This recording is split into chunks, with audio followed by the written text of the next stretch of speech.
All right, here we go. Side note, an enemy alien is a person in Canada who was probably of Japanese descent or Austrian or German, or I shouldn't say Austrian, German descent or maybe Italian descent, who was an enemy, and they could have been, under suspicion. They may have been arrested. So an enemy alien is anybody opposed to Canada. Alyssa with an excellent question. I missed that over there. So, impact of World War II on Canada and Canadians. Well, this is the old, how was World War II good war for Canada? Or how was it a bad war for Canada, right? So what were some impacts overall? First big thing, guys, can't forget this.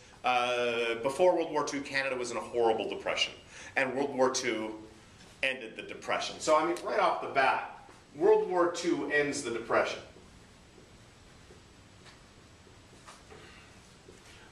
Women are at work. And they even have a position in, in the Navy, for instance. They're wrens. I mean, women had roles in the armed forces, not in combat yet, but certainly had key roles in the armed forces, not just as nurses in this case. So World War II ends the depression. Women go back to work in factories. That picture of the Brengan girl, right? The social women gaining more independence because of World War II. What are some other things, Lisa?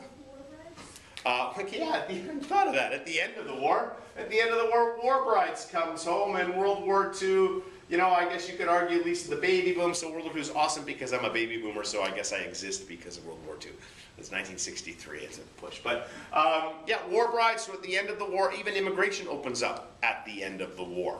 These are all impacts, these are very good ideas. What are some negative ones?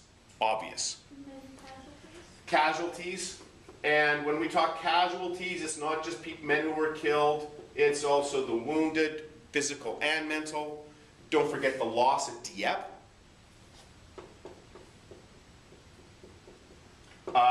Don't forget to mention things. The country was brought together because of the war, and again it was divided because of conscription.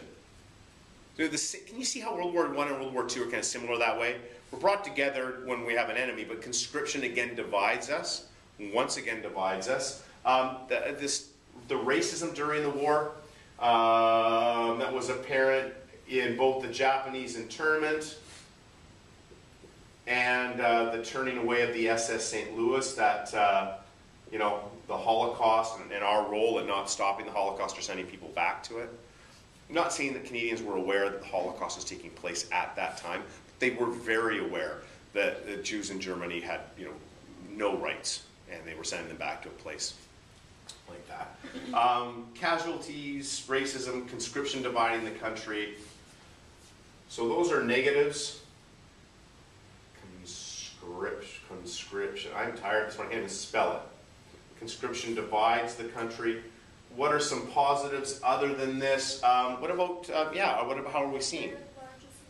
Yeah, all of a sudden, Canada's growing influence, I would call it, in the world. For instance, now all of a sudden we have this large navy. Our troops are capturing one of the few beaches at D-Day. We're seen to be more influential in the world and in world affairs. And that's when I'm going to come over here to big ideas. I'm going to jump over here to big ideas, and when we jump here, we're going to talk about the fact that at the end of World War II, Canada wanted to be considered a middle power. And by middle power, we meant not a great power. We didn't want to be pushing countries around, but we wanted to have influence on world affairs, on conversations in the world. All right? And we are going to be very strong supporters of something that gets formed after the war called the UN, which is, of course, the United Nations. And this is leading us into our next topic, which will be the Cold War, Canada's role with the United Nations. How are we a middle power, especially when we're sitting right beside what would be a superpower? What is our role in that? Another big idea I'd like you to take from this is we went from being a rural country during the war to a urban, or if you will, industrialized country. Our economy went from being agricultural, to industrialized. That's pretty significant. Our economy had largely been based around farming, and by the end of the war, we were a much more industrialized country. This is an impact of C.D. Howe and Total War, the arsenal of democracy. So the big ideas following the war, we're a middle power with the UN, we're becoming industrialized, and we open our doors more, not totally, but more, for immigration. Allowing refugees from Europe to come to the country.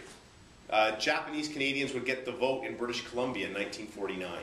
It's not long after the war. The war ended in 1945. Okay?